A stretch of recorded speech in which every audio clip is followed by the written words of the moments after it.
أعوذ بالله السميع العليم من الشيطان الرجيم بسم الله الرحمن الرحيم إن الحمد لله نحمده ونستعينه ونستغفره ونعوذ بالله من شرور أنفسنا وسيئات أعمالنا من يهده الله فلا مضل له ومن يضلل فلا هادي له واشهد ان لا اله الا الله وحده لا شريك له في ذاته وفي ملكه واشهد ان عظيمنا وسيدنا وحبيب قلوبنا ومولانا محمد صلى الله عليه وسلم وعلى اله وصحبه ومن دعا بدعوته وسن بسنته من علماء العاملين وسائر أهل الإيمان الذين يستمعون القول ويتبعون أحسن عما بعد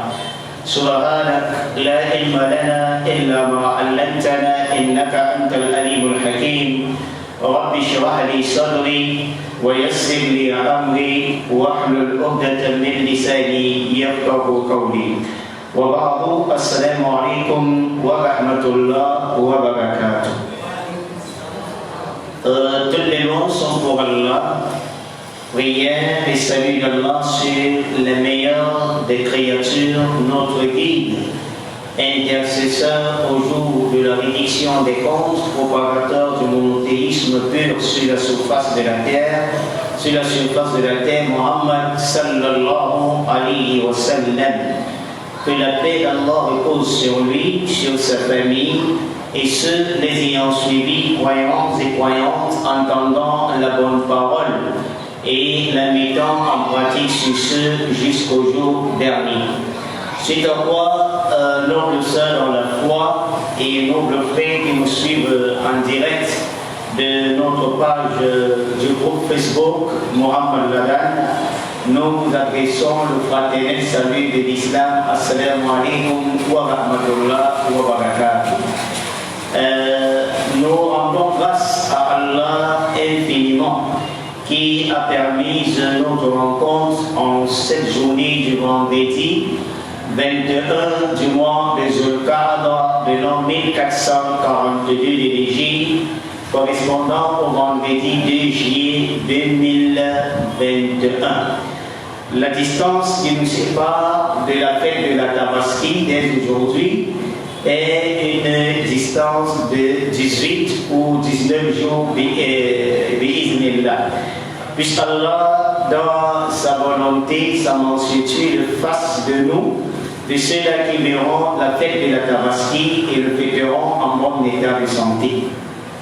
Mais si jamais Allah a décrété le terme de notre vie, nous lui demandons de prendre notre âme un vendredi et avec la Kalimat Shahada et à la Mecque, à la mosquée du prophète Mohammed sallallahu alayhi wa sallam, afin que nous soyons ressuscités non loin des compagnons et que nous soyons enterrés à Baki, ce cimetière des compagnons bi'iznillah ta'ala.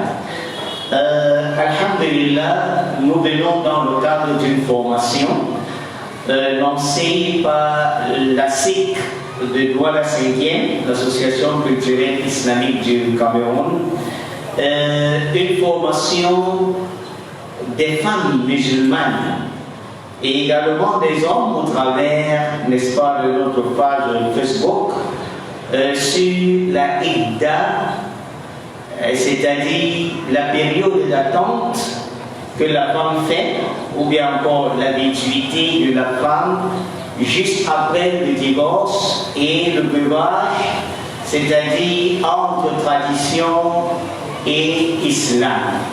Car aujourd'hui, il y a beaucoup d'amalgames autour de la Idda et beaucoup d'amalgames autour du veuvage en islam. Par moment, il y a, semble-t-il, un mélange de tradition au veuvage islamique. Et par moment également un mélange de tradition à la période de l'habituité de la femme qu'on appelle la Idda. Donc il serait question pour nous de savoir qu'est-ce que c'est que la Idda qu'est-ce que la place que l'islam a légiféré à cette idda, quelle sera la sagesse qui se cache derrière la idda en islam.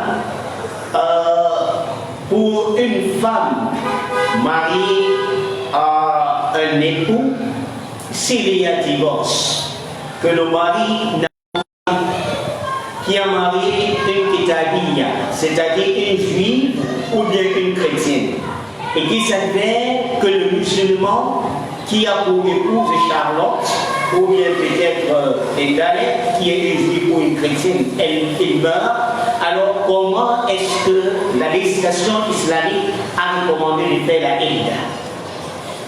Dans le cas d'une femme dont le mari, à titre d'exemple, a voyagé, elle n'a aucune information de son mari. Est-il vivant ou il est mort?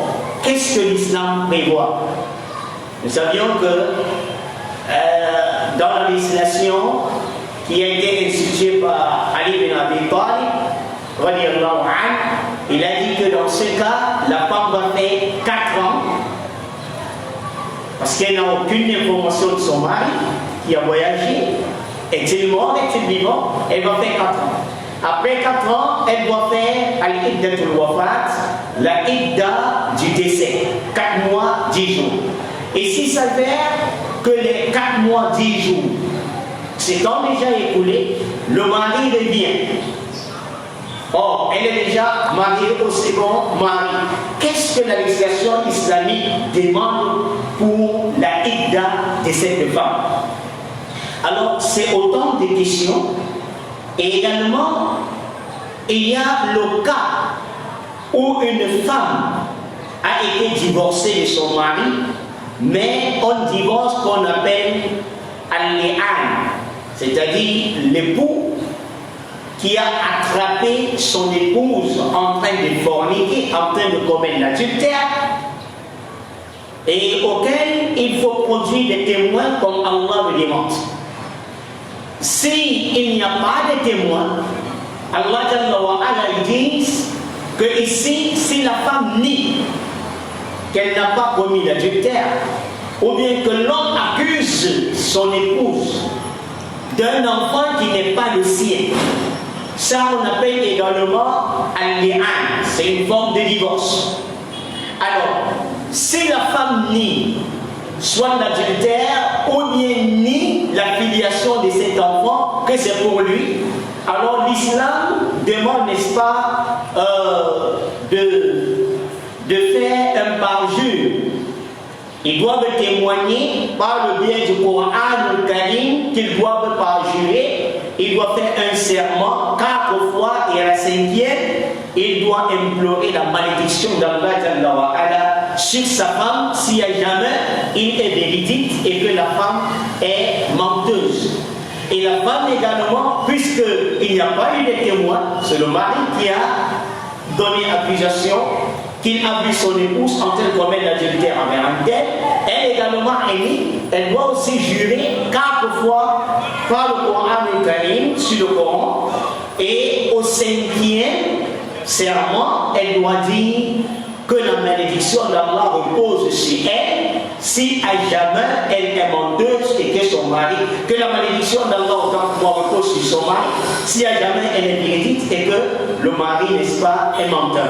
Et dans ce cas pratique, la législation islamique dit qu'il y a déjà divorce qui est proclamé et c'est un divorce qui n'aura jamais de retour. Alors, ici, dans ce cas, est-ce que la femme doit faire la idda? Non. Alors, comment est-ce qu'elle doit faire cette idda? Donc, tout ceci va entrer dans ce sujet. Et voilà pourquoi je dis, c'est une formation pour les femmes, mais je ne ferai pas cette formation de façon synthétique, c'est-à-dire de façon rapide.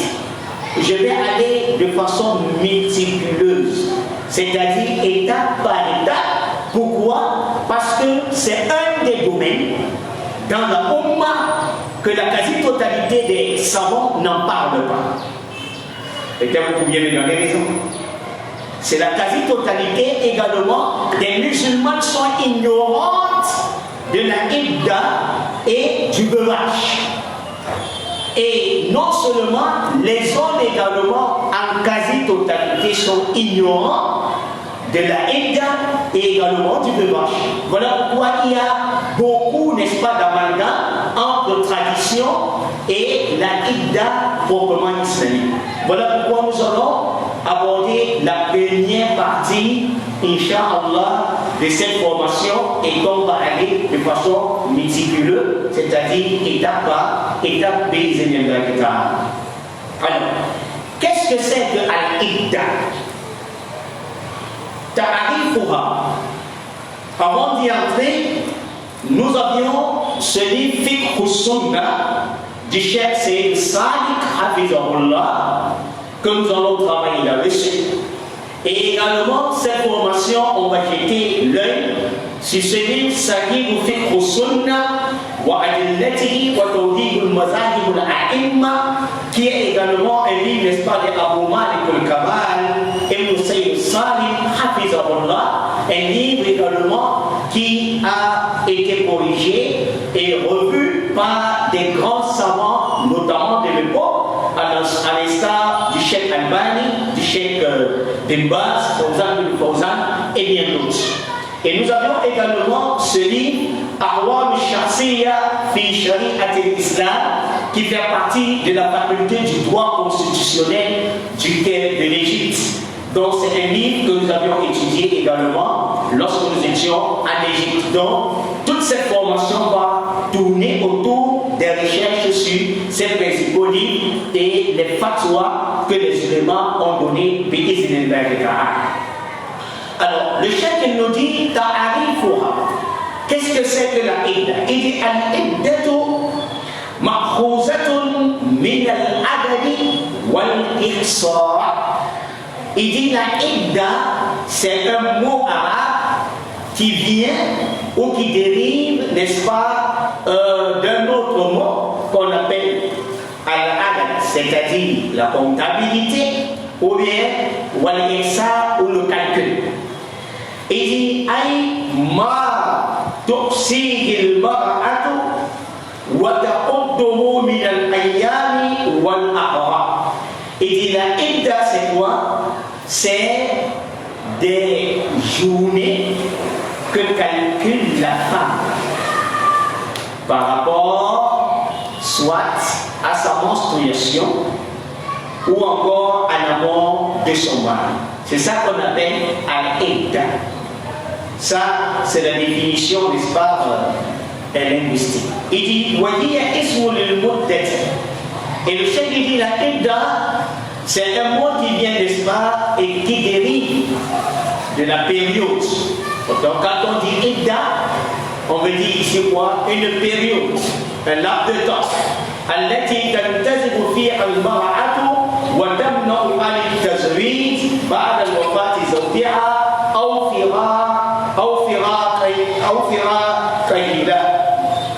Il dit que la idda, c'est une période d'attente. C'est une période au cours duquel la femme attend après le décès de son mari ou la séparation de celui-ci avec elle. C'est ça qu'on appelle la idda. Donc la idda, c'est une période au cours duquel la femme musulmane doit marquer une pause, une attente. Hein? Après son divorce avec qui? Son épouse ou encore la mort de son mari. C'est ça qu'on appelle quoi? La idda. Alors, il dit, quelle est donc la place de l'islam par rapport à la idda? D'abord l'historique. Il dit, وَقَالَ الْإِدَّةُ مَعْرُوفَةً فِي الْجَاهِلِيَّةِ. Le cheikh nous dit, sachant que la idda était connue même bien avant la venue de l'islam. À l'époque pré-islamique, c'est-à-dire les polythéistes de la Mecque, les associateurs de la Mecque, eux, ils pratiquaient la idda avant que le prophète Mohammed sallallahu alayhi wa sallam ne vienne avec l'islam.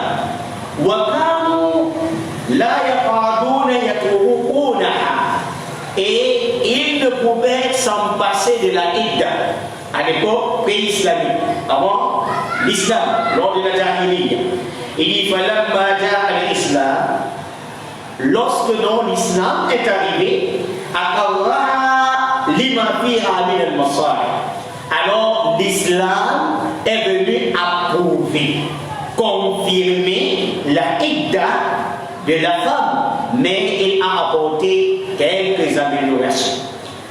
Voilà pourquoi nous disons, à chaque tribu, des nôtres également, il y a une tradition ou bien une coutume vis-à-vis des rois de la idda de la femme.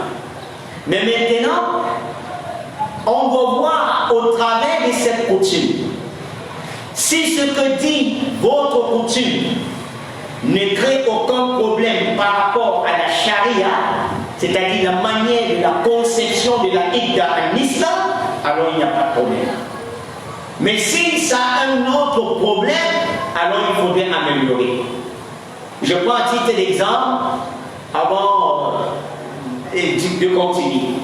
Nous voyons très souvent voir, dès que la femme, le mari meurt, beaucoup de traditions ont fait quitter la femme du lit et on la soumet au sol avec un tapis auquel on lui demande de passer les 4 mois, 10 jours au sol. Ça, c'est une tradition. Mais maintenant, comparativement à la lumière de l'islam, que dit l'islam? Est-ce que l'islam a recommandé qu'après la mort du mari, la femme forcément doit dormir au sol? Nous disons là. Ça veut dire ici, ceux qui sont de cette tradition doivent améliorer. Et parmi les traditions, on soumet la femme à un long chapelet. Tu la trouves, il y a salam ou il y a fata ou tu viens là, ça vient, tu comprends c'est-à-dire, autant pour moi. Les chapelets ne font que, n'est-ce pas, sillonner et ça crée des bruits. Pourquoi? Parce que son mari est mort. Alors, qui a recommandé cela? L'islam n'a aucunement enseigné cela. J'espère que vous avez enseigné. Ça veut dire que s'il y a une tradition pareille et qu'on trouve que c'est en contradiction avec la législation islamique, alors on le met de côté et on pense que l'islam a recommandé. Inch'Allah, on va venir de façon détaillée dans le breuvage. Alors, nous disons, quelle est donc la place de la idda en islam? Est-ce un acte obligatoire, surrogatoire ou bien facultatif? C'est-à-dire, si tu veux, tu fais la idda. Si le mari te divorce, si tu veux, tu ne fais pas. Si le mari meurt, si tu veux, tu fais la idda. Si tu veux, tu ne fais pas. Alors, quelle est la place? Les savants ils disent que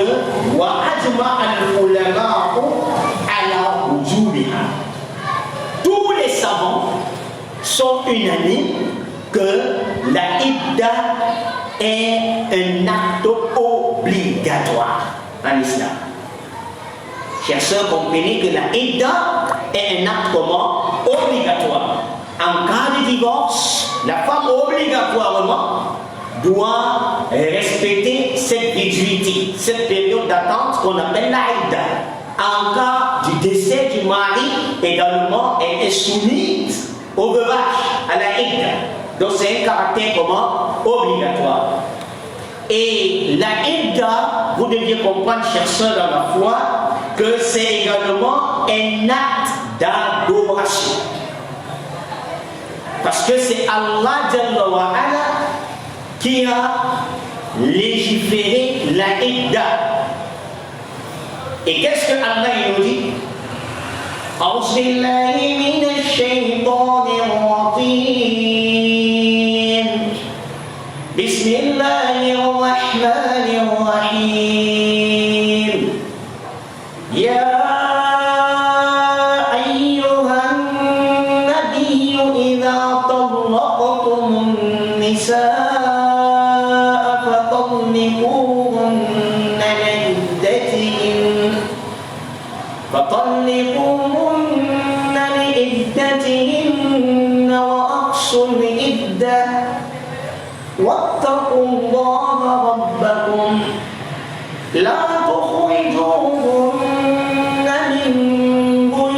بيوتهن ولا يخرجن إلا أن يأتين بفاحشة مبينة وتلك حدود الله ومن يتعد حدود الله فقد ظلم نفسه لا تدري لعل الله يحدث بعد ذلك أمرا. Allah Jalla wa Ala dit Ya ayyuhan nabi, ô toi ce prophète, il dit Iza tallaqtumun nisa, quand vous répudiez les femmes, fatalliquhunna li'iddatihinna, et répudiez-les conformément à leur période d'attente. Wa ahsul idda, et comptez, n'est-ce pas, cette période. Wattaqullaha rabbakum, et Allah dit craignez Allah votre Seigneur. Vous les hommes, craignez Allah votre Seigneur lorsque vous divorcez de ces femmes. Vous les femmes, craignez Allah votre Seigneur lorsqu'on divorce de lui. Il dit La tukhrijuhunna min buyutihinna wa la yakhrujna illa an yatina bi fahishatin mubayyinah. Allah dit ne les faites pas sortir de la maison. Allah, ne les faites pas sortir de la maison. On va revenir en détail sur ce verset. Il dit Wa la yakhrujna, et qu'elles ne sortent pas illa an yatina bi fahishatin mubayyinah, à moins qu'elles viennent avec une turpitude prouvée. Wa tilka hududullah. Allah dit telles sont cependant les lois d'Allah. Donc nous comprenons que la idda c'est une loi de qui? D'Allah Jalla wa Ala. Il dit wa man yata'adda hududallah, quiconque transgresse ces lois d'Allah en matière de la idda, la période d'attente de la femme, il dit faqad zalama nafsa, alors il s'est commis du tort envers lui-même. La tadri la'anna Allah yuhdithu ba'da dhalika amra, il ne sait, peut-être Allah Azza wa Jalla pourra susciter quelque chose de nouveau. Au travers de ce verset, avant de continuer, Allah Jalla wa Ala, il nous décrit comment pratiquer la idda liée au divorce. Et nous comprenons au travers de ce verset que la idda c'est un acte d'adoration, parce que celui qui le légalise, c'est qui? Allah Jalla wa Ala. Les savants disent dans tout le Coran al-Karim, les 114 sourates du Coran, il n'y a pas une sourate, sourate al-Zawaj ou bien sourate al-Nikah. Il n'y a pas une sourate du mariage dans le Coran. Mais Allah a apporté quoi? Sourate al-Talaq, une sourate du divorce. Allahu Akbar. Doit-on divorcer sans le mariage? Mais or, lequel aurait été mieux? Quelle sourate aurait été mieux? On ne veut plus avoir la sourate quoi? Du mariage, quelle avoir la sourate de quoi? Du divorce. Allahu Akbar. Wallahi, les savants disent en réalité, Allah a apporté cette sourate du divorce juste pour nous enseigner d'abord que le divorce c'est un acte d'adoration. Et si on suit les principes même du divorce en islam, on n'aurait même pas divorcé. On ne divorcerait pas des femmes. Parce que Allah dit Iza tallaqtumun nisa.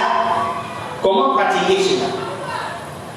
Quand vous répudiez les femmes, fatalliquhunna li'iddatihinna.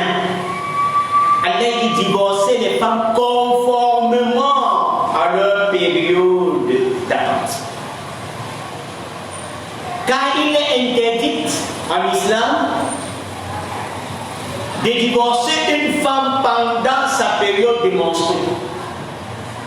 Parce que la manière que Allah a recommandé ce divorce afin que tu... D'accord?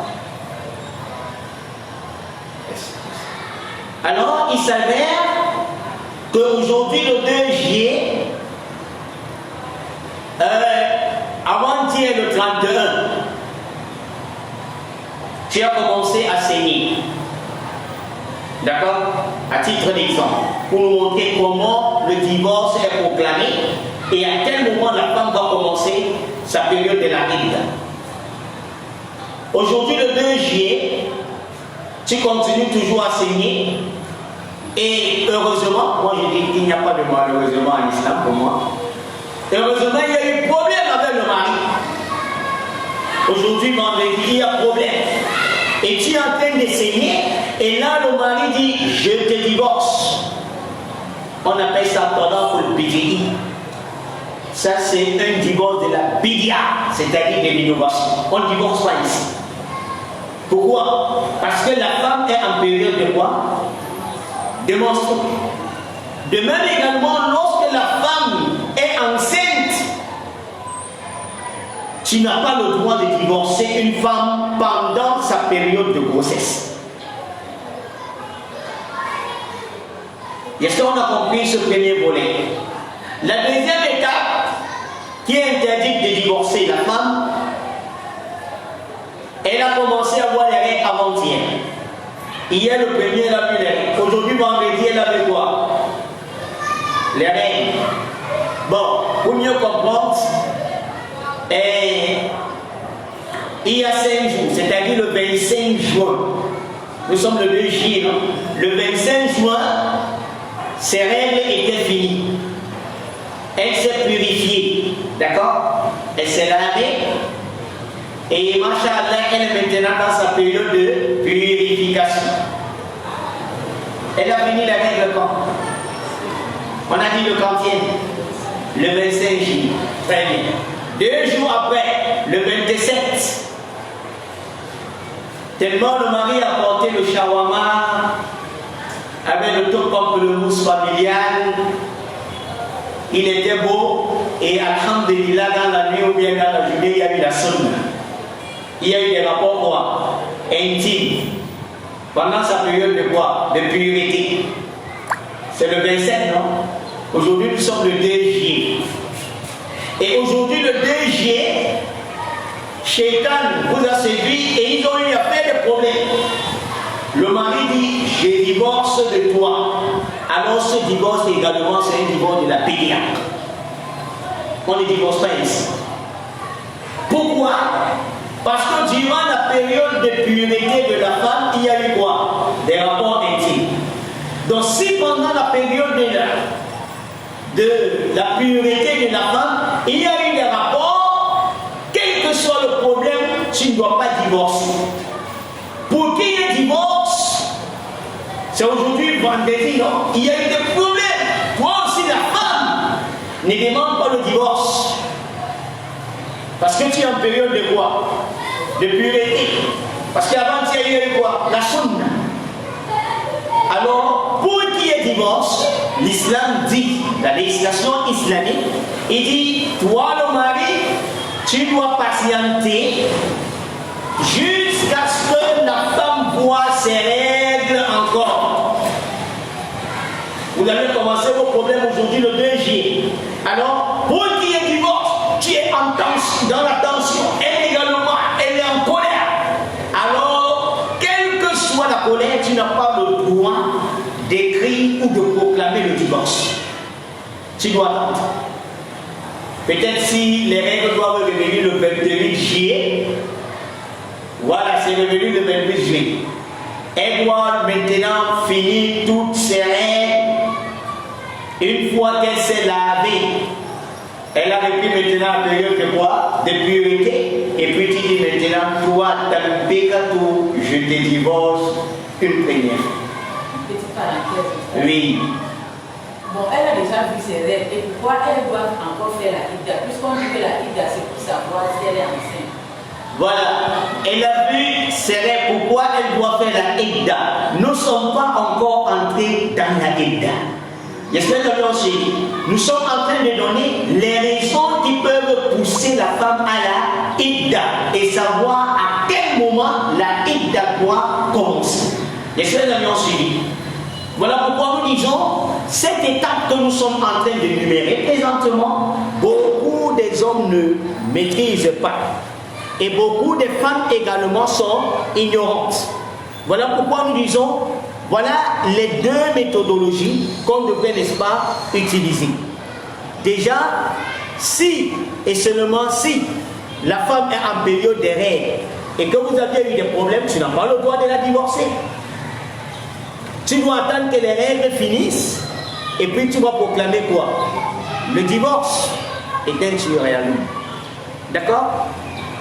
Ou à défaut, si elle a déjà eu à finir sa pureté et qu'il y a eu des rapports intimes, alors s'il y a eu déjà des rapports intimes, quel que soit le problème, tu n'as pas le droit de divorcer.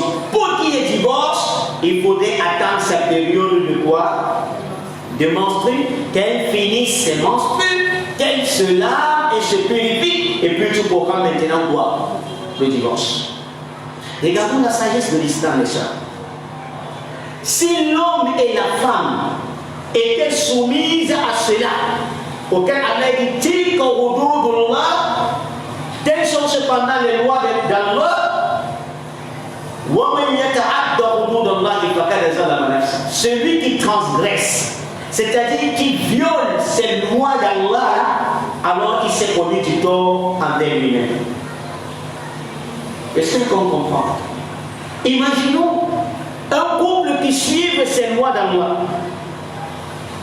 Elle a fini les menstrues le 25 juin. Il y a eu des rapports intimes le 25 juillet. Aujourd'hui, vendredi, vous avez des problèmes, la tension de la femme en haut, la tension de l'homme en haut. On te dit, mon ami, tu ne peux pas divorcer. Ma soeur également, tu ne peux pas demander le divorce.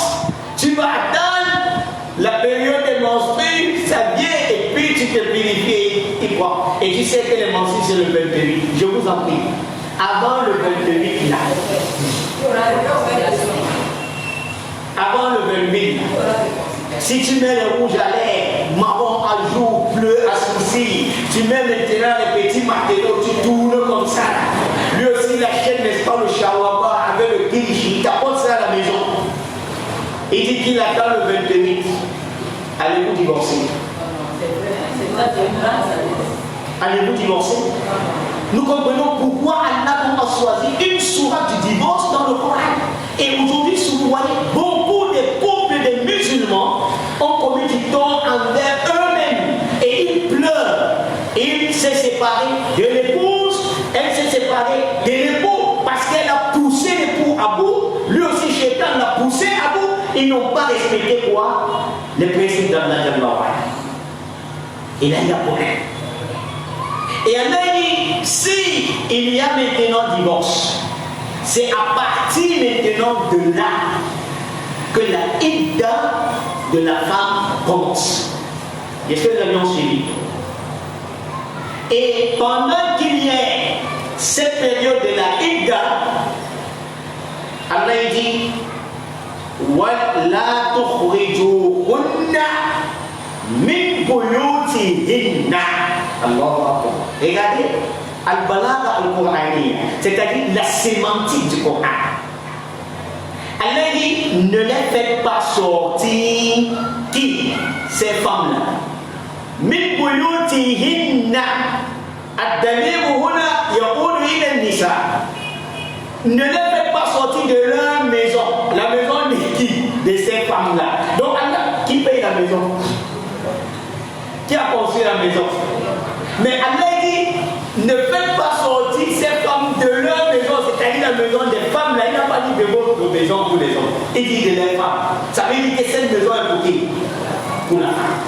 Donc, une fois que le divorce est proclamé, toi également, on te dit, ta idda, tu ne le fais pas chez tes parents. Et ça, nous comprenons. Ta idda, tu ne le fais pas chez tes parents. On va voir les cas de forcément. Tu le fais où? Dans la maison de ton mari. Il a divorcé, non? Oui, ne sors pas de cette maison. Allah ces hommes, ne les faites pas sortir. Et vous également, les femmes, Allah dit, ne sortez pas. Est-ce que c'est les choses? Allah dit, ne sortez pas.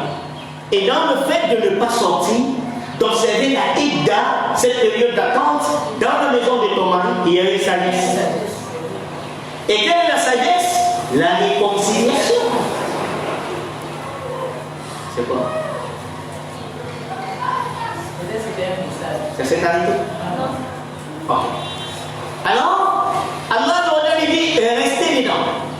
Et pendant cette période de la Idda, si c'est un premier divorce, on va voir tout cela, Inch'Allah. Si c'est un premier divorce, restez dedans. Et pendant cette période-là, on dit ne te laisse pas. Mets-toi en valeur. C'est là où les rouges à lèvres, les marrons à joues, les bleus à sourcils doivent répondre. Les habits sexy, collants, moulants, masha'Allah. Le mari aussi, on dit ne laisse pas. Mets-toi, n'est-ce pas, dans tes pantalons, monsieur, dans tes gants bien brodés, dans ton zen d'avocat, tes petites lunettes, ton bon parfum. Masha'Allah. En sortant, tu rationnes bien. J'espère que nous comprenons. Parce que quand c'est une idda, l'islam ne dit pas que le mari ne doit pas rationner. Et toi, la femme ne dit pas, tu ne dois pas préparer. J'espère que nous aussi. Tu rationnes, si avant tu rationnais 2500, tu sors 10 000, tu mets ça sur la table. Elle va commencer à réfléchir.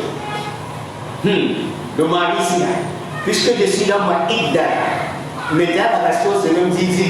Si étant que rentré chez mes parents, ce serait peut-être le chevet du matin. Donc c'est mieux que s'il revient, j'accepte seulement. Et lui aussi, de son côté, quand il t'a vu bien, belle, nickel, pimpante, chouette là, quand il sort, son cœur frappe. Il dit, hey, je peux le laisser comme ça, la moussa récupère ça. Donc si je rentre ce soir-là, Inch'Allah, on se réconcilie. Nous voyons donc la sagesse. Et voilà pourquoi Allah Jalla wa Ala, il dit, n'en sortez pas, illa an ya'tina bi fahishatin mubayyinah, à moins que bien avec une turpitude quoi avérée.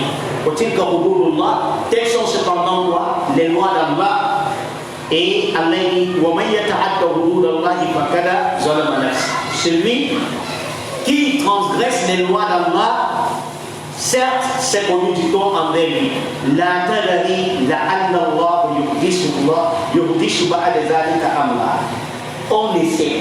Peut-être Allah peut susciter quelque chose ou quoi nouveau. Est-ce que vous avez ensuite? Donc voilà à quelle période la femme doit entrer, n'est-ce pas, dans la Idda.